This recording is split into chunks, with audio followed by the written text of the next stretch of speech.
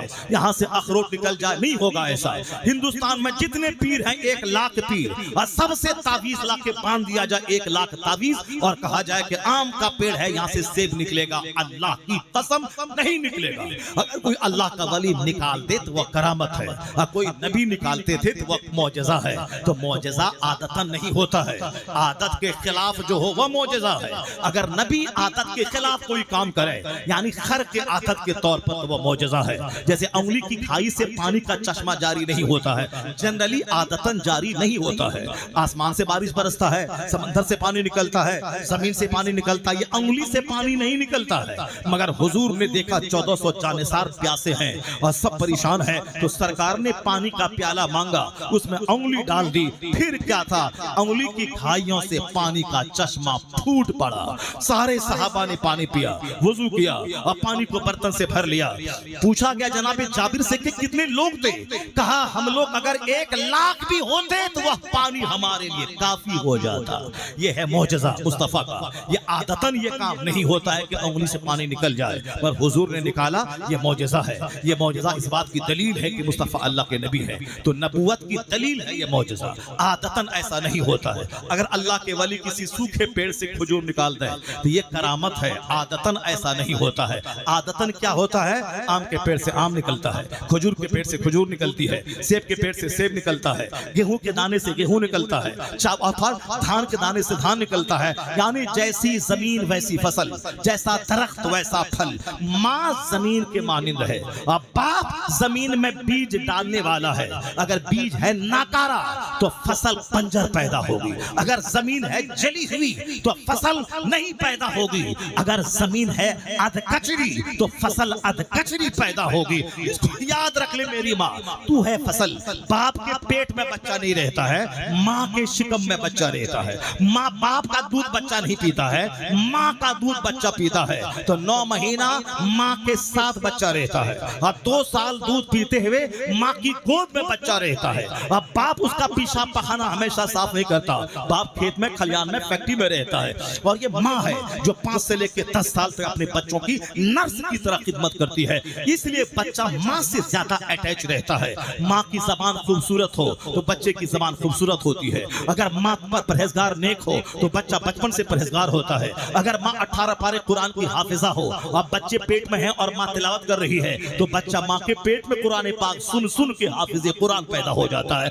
ماں جیسی اس کا اثر بچے پہ ہوتا ہے. ماں تندرست, بچہ تندرست. ماں پرہیزگار, بچہ پرہیزگار. ماں ڈھیلی ڈھالی کمزور, بچہ ڈھیلا ڈھالا. ماں کی زبان کھچڑی, بچے کی زبان کھچڑی.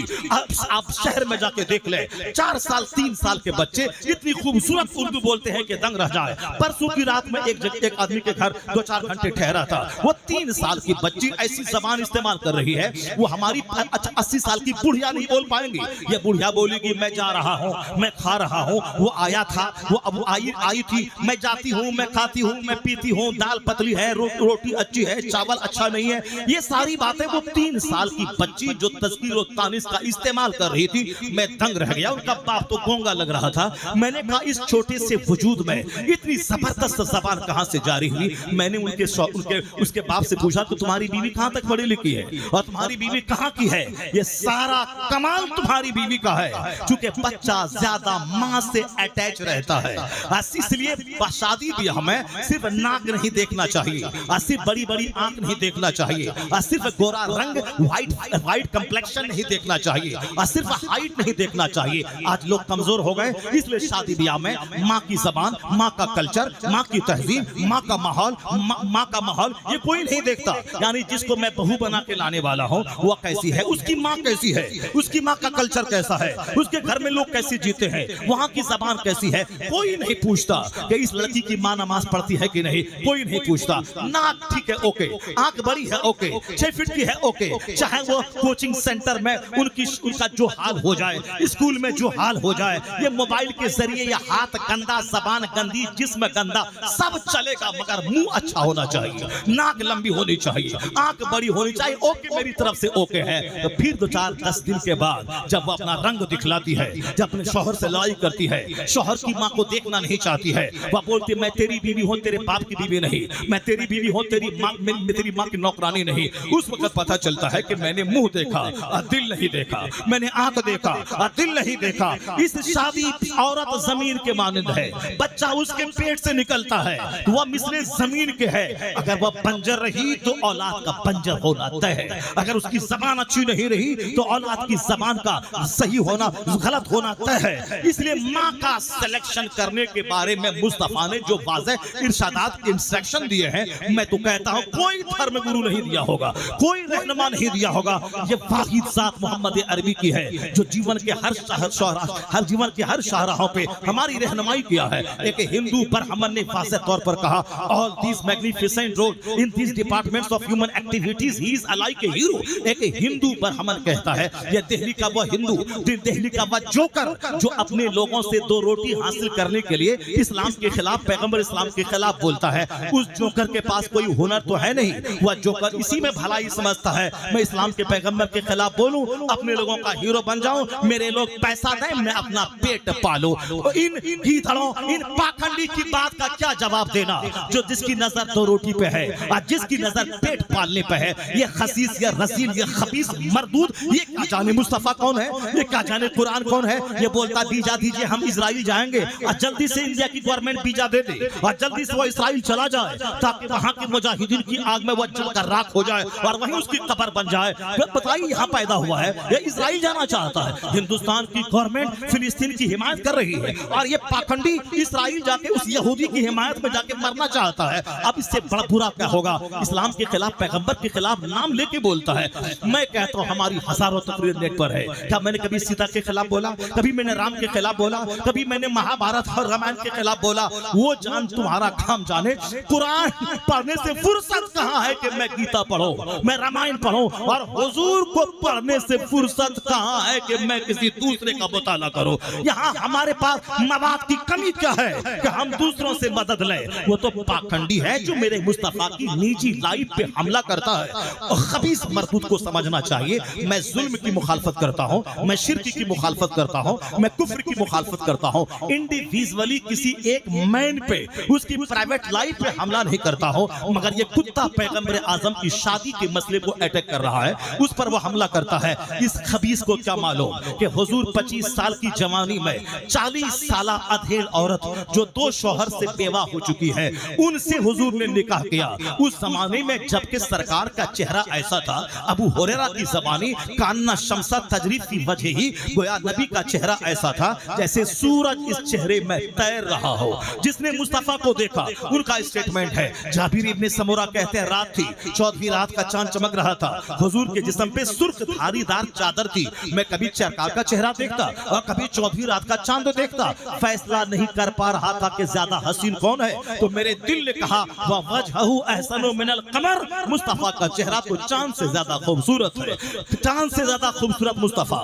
عرب کے سارے لوگ تمنا کرتے تھے یہ میرے داماد بن جائے. اس زمانے میں جبکہ 16 سال کی 1 درجن حسین ترین لڑکیوں سے مصطفیٰ نکاح کر سکتے تھے, لیکن اس 25 سال کی جوانی میں 40 سالہ ادھیڑ عورت جو 2 شوہر سے بیوہ ہو چکی تھی, ان سے مصطفیٰ نے شادی کیا.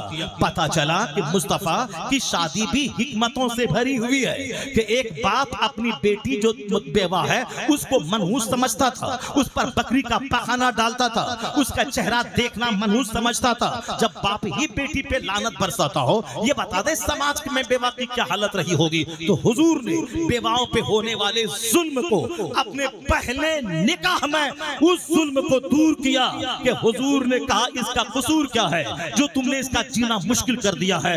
سرکار نے کہا پہلی شادی بیوہ سے کر کے بتایا, اب قیامت تک کی بیوائیں ابھاگن نہیں رہیں گی, سہاگن بنیں گی. تو حضور نے پہلی شادی 40 سالہ ادھیڑ عورت سے کیا. کب؟ جبکہ چہرے پہ جیسے سورج تیر رہا ہو, 14ویں رات کا چاند بھی حضور کے چہرے کی خیرات لے رہا ہو. یہ ساری باتیں حدیث میں موجود ہیں. اور جب عمر 50 سال سے زیادہ ہو گئی, 50 سال سے زیادہ جب عمر ہو جاتی ہے تو نیچرلی طبعی طور پر شادی کی خواہش آدمی کی کمزور ہو جاتی ہے. مگر ذرا دیکھیں سرکار علیہ السلام پہ 50 سال کی عمر کے بعد باقی ساری شادیاں جو 10 ساری شادیاں ہیں سب 50 سال کی عمر کے بعد بعد ہے. اب جب وہ شادی حضور کر رہے ہیں تو کوئی ساری عورتیں بیوہ ہے, صرف ایک خاتون ہے 9 سال کی جو سیدہ عائشہ ہے جو کنواری ہے. اور پھر عرب میں 8-9 سال میں آج بھی لڑکیاں جوان ہو جاتی ہیں. اور جوان ہونے کے بعد شادی ہونا کوئی عیب کی بات نہیں ہے. چاہے جوان لڑکی ہے, لڑکا چاہے 15 سال کا ہو یا لڑکا چاہے 55 سال کا ہو, اسے فرق ہی کیا پڑتا ہے. عرب کے دستور, وہاں کی غذا, وہاں کا کلائمیٹ کے حساب سے آج بھی 10 سال 12 سال کی لڑکی کا نکاح کوئی معیوب نہیں ہے. اور 1400 سال پہلے بھی کوئی معیوب یہ بات نہیں تھی. اگر یہ بات معیوب ہوتی تو مکہ کے وہ کافر جو مصطفیٰ کے خلاف عیب ڈھونڈنے میں لگے رہتے تھے تاکہ ہائی لائٹ کریں, ان کو ڈومرلائز کر دیں, وہ تو اس میٹر کو مدعا اٹھاتے اور کہتے کہ 9 سال کی لڑکی سے شادی کر لیا. مگر چونکہ وہاں کے کلچر کے حساب سے یہ عیب کی بات نہیں تھی, اس لیے وہاں کے اسلام کے دشمن بھی اس کو عیب نہیں سمجھا. وہاں کے ماحول میں رائج تھا 4 شادی کرنا, اور وہاں کے لوگ تو 100 شادی کرتے تھے. پر حضور نے کہا نہیں, یہ عورتوں کا ایکسپلائٹیشن ہے, صرف 4 شادی. اور حضور نے جو 10 شادی کی یہ سرکار کے لیے خاص تھا, اللہ کی طرف سے آتا ہے, یہ ان کے خصائص کبریٰ میں شامل ہے. تو حضور نے باقی ساری شادی 50 سال کے بعد کی. کس سے کی؟ جو ادھیڑ عمر کی تھی, جو بیوہ تھی, جو جن کے شوہر کا انتقال ہو گیا تھا, جو طلاق شدہ تھی. ان طلاق شدہ عورتوں کو, ان بیواؤں کو سنرکشن مصطفیٰ نے دیا ہے. اور سن لے کیوں دیا ہے. آج بھی جب 2 خاندان کی دشمنی کی آگ بجھانی ہو تو وہاں شادی امپورٹنٹ رول ادا کرتی ہے. جیسے 2 بھائی آپس میں دشمنی کر رہے ہیں تو سماج والے مل کر ان کی بیٹی ان کا بیٹا دونوں سے نکاح کروا دیتے ہیں, تو نکاح کی بدولت دشمنی کی آگ ٹھنڈی ہو جاتی ہے. تو رشتہ داری کی وجہ سے دشمنی کی آگ بجھ جاتی ہے. یہ حال عرب میں بھی تھا اور آج بھی ہے. رشتہ داری قائم ہونے سے جنگ کی آگ بجھ جاتی تھی. جو لوگ اسلام کو نہیں سمجھتے تھے, حضور کے قتل کا پلان بناتے تھے, اسلام مٹا دیں گے, اسلام کے پیغمبر کو مٹا دیں گے, قتل کا پلان بناتے تھے. جب ان کے خاندان کی بیوہ مصطفیٰ سے نکاح کر لیتی تھی اور حضور کے حرم سرا میں آ جاتی, پھر یہاں سے لوٹ کے جب اپنے خاندان والوں کو ان کی بیٹیاں مصطفیٰ کے اخلاق کی کہانی سناتی تھی, جو غلط فہمی میں تھے ان کی بیٹی کی زبانی حضور کے اخلاق کی کہانی سن کر وہ سب مصطفیٰ سے امپریسڈ ہو جاتے تھے. تلوار نیام میں ڈال کر سارا خاندان کلمہ پڑھ کر مصطفیٰ کا غلام ہو جاتا تھا. یہ ہے مصطفیٰ کی شادی کی حکمت کہ ایک بیوہ خاتون سے شادی کی اور سارا خاندان اس رشتہ داری کی وجہ سے مصطفیٰ کا غلام بن جاتا تھا اور کلمہ پڑھ کے مشرف و اسلام ہو جاتا تھا اور جہالت اور شرک کی کیچڑ سے وہ نجات حاصل کرتا تھا. خالد ابن ولید سیف اللہ کی تلوار ہے, اور معلوم ہے یہ تلوار کون تھے؟ یہ وہی تلوار تھے جو میدان احد میں مسلمانوں کے خلاف جنگ کو پیچیدہ بنایا اور 70 صحابہ شہید ہو گئے. یہ وہی خالد ابن ولید تھے جو سیف اللہ کی تلوار بعد میں ہوئے. یعنی بڑی جنگی مہارت رکھتے تھے, بڑے زبردست تیر انداز تھے, اور جہالت کے زمانے کی ساری جنگوں کے وہ سپہ سالار کمانڈر ان چیف تھے. اتنا بڑا سپہ سالار مصطفیٰ کے قبضے میں کیسے آ گیا؟ ان کی پھوپھی حضرت میمونہ مصطفیٰ کے نکاح میں آئیں, اور جب دیکھا کہ میری پھوپھی سرکار کی بیوی ہو گئی اور مصطفیٰ کے اخلاق کی کہانی پھوپھی کی زبانی سنی, تو فوراً وہ خالد ابن ولید حضور کے پاس آئے, کلمہ پڑھ کے مصطفیٰ کے غلام ہو گئے. وہ سیف اللہ کی تلوار بنے. اب تو سمجھ میں آ گیا ہوگا کہ حضور کی شادی کی حکمت کیا ہے. اور جب بالکل آپ کی جوانی 25 سال کی تھی, اس وقت تو 40 سالہ خاتون سے عقد ہے. حضور کی خلوت, حضور کی جلوت, حضور کی شادی, حضور کی مسکراہٹ, حضور کی ہجرت, حضور کا میدان جنگ میں جانا, ایک سیکنڈ کے لیے کوئی کام مصطفیٰ کا حکمت کے خلاف نہیں تھا. یہ بندر کیا جانے, یہ چھچندر کیا جانے مصطفیٰ کیا ہے. یہ ڈاکٹر رام کے لیے سناؤ, یہ ہندو ہے مگر عقل مند ہندو. یہ کہتا ہے all these magnificent roles in these departments of human activities he is alike a hero.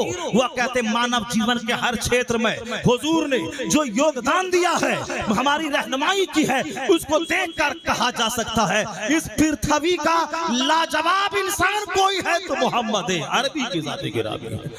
یہ برہمن, یہ رام کی سناؤ, یہ کہہ رہے ہیں. اور ہمارے بچے جو اسلام نہیں سمجھتے ہیں, اسلام نہیں پڑھتے ہیں, یہ ہمارے بچے کہتے ہیں ہمارا مستقبل تاریخ ہے، آنے والے فیوچر میں کیا ہے۔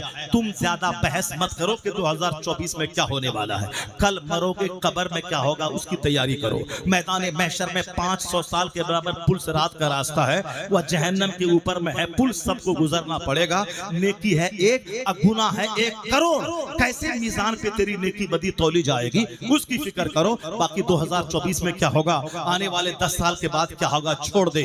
یہ دنیا اللہ کی ہے، اللہ رب العزت دنیا کو کئی کروڑوں سال پہلے پیدا کیا ہے، اور دنیا کیسے چلے گی یہ دنیا پیدا کرنے والے کو معلوم ہے۔ وہ اس کا کام ہے قل اللہم مالک الملک تؤتی الملک من تشاء وتنزع الملک ممن تشاء وتعز من تشاء وتذل من تشاء بیدک الخیر انک علی کل شیء قدیر۔ سارے بادشاہوں کا بادشاہ ہے وہ خدا، جسے چاہتا ہے سلطنت دیتا ہے اور جس سے چاہتا ہے چھین لیتا ہے۔ تو سلطنت دینے والا اللہ، سلطنت چھیننے والا اللہ، تو دنیا چلانا اللہ کا کام ہے، عبادت کرنا یہ ہمارا کام ہے۔ ہم اپنا کام کریں، خدا اپنا کام کر رہا ہے۔ اگر تو اپنا کام کرے گا اور تو نیک بنا تو تیرا حاکم بھی اللہ متقی تجھ پر مسلط کر دے گا۔ اور جب رعایا نیک ہوتی ہے تو اس کا حاکم بھی اللہ پرہیزگار بناتا ہے۔ چونکہ ہمارے حالات خراب ہو گئے، پڑھا لکھا بے پڑھا سب ایک ہی طرح کی سوچ رکھ رہا ہے۔ یہی وجہ ہے کہ دنیا میں گھر میں مصیبت، گھر میں آگ لگی ہے، بیوی سے اور شوہر میں تکرار، اولاد والدین میں تکرار، پڑوسی میں تکرار، گاؤں میں تکرار، محلے میں تکرار، برادری میں تکرار۔ گھمنڈ نے سب کو تباہ و برباد کیا، میں شیخ میں پٹھان، یہ جولاہا یہ نداب، یعنی جنگ ہے ہر جگہ، جس جنگ کو اسلام نے مٹایا ہے۔ اور ہمارے لوگ بدعملی کے شکار ہیں، یہ فیوچر کے بارے میں فکر مند ہے، اسلام کا فیوچر خطرناک ہے۔ نہیں، تم سے اچھی سوچ تو ڈاکٹر برنارڈ شاہ کی ہے۔ وہ برنارڈ شاہ نے آج سے 50 سال پہلے کہا تھا if any religion has a chance of ruling over England, nay Europe within the next 100 years, it is Islam۔ Bernard Shaw Christian پڑھا لکھا آدمی، ہندوستان کے سارے کالج میں ان کی چلتی ہے کتاب، ہر یونیورسٹی میں ان کی کتاب، جہاں انگلش لٹریچر ہے برنارڈ شاہ کی کتاب ہے۔ وہ کرسچن پڑھا لکھا کیا بولتا ہے، حالات بتاتے ہیں دنیا کے کہ آنے والے 100 سال کے اندر پورے یورپ بر اعظم میں اگر کوئی مذہب حکومتی مذہب بننے والا ہے تو وہ مذہب اسلام بننے والا ہے۔ اسلام کا مستقبل روشن ہے، اسلام کا فیوچر برائٹ ہے۔ یہ اور بات ہے کہ ہم جیسے بدکاروں کا فیوچر ڈارک ہے، ہمارا مستقبل تاریک ہے۔ اس لیے اپنے اعمال کا محاسبہ کیجیے، اپنے آپ کا جائزہ لیجیے، اور اپنی زندگی کو میں یوٹرن لے کے سچی توبہ کر کے سجانے کی سنوارنے کی فکر کیجیے۔